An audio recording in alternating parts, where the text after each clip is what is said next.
Hey, hello everyone. I just wanted to do another video showing some TF structural after an extended period of use. This is a stair set at a junior high school that was done coming up to almost 11 years ago, and you saw in those beginning pictures how much damage was done to the stairs that we initially rebuilt with the TF structural and then provided a thin overlay of our TF structural. And here you're seeing the stair set. As I say, this is coming up to 11 years now that this project has been done. You're still seeing the broom lines in the overlay. Nothing's chipping or peeling off or breaking. And this is the main entrance of junior high school.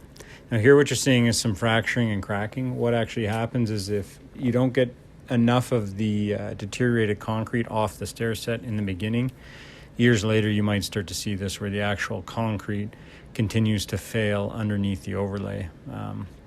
But as I've said, this has already gone 11 years, so it's held on a long time, but you just want to make sure all that loose deteriorated concrete comes off before you do overlays over. Otherwise, over time, you might see that kind of deterioration coming through. And this is just up at the top of the stairs at the doorway, a pad that was done at the same time. And then in the back of the school, there's another stair set here. This is what it looks like right after we finished installing it, and here it is again 11 years later.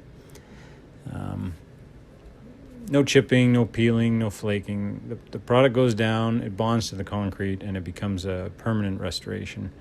Again, you can still see the broom lines holding on in these overlays just to show what kind of wearability and longevity it has. And these projects as well were done in Canada, so many winters are hitting these stair sets. Lots of freeze-thaw cycles. They use quite a bit of ice melting salt on these stairs, being that it's a school, and they're still in great shape. And here's one more stair set in the back, again 11 years later. So I hope this just keeps reiterating that this is not a temporary fix, it's not a patch, it's not something that's just going to flake or peel off. I know this industry tends to have a bad reputation because there are a lot of guys out there putting products down that shouldn't be put down, or putting them down improperly, or not prepping right. But if you use the right materials and the right methodologies, you can get long-lasting repairs with these types of products.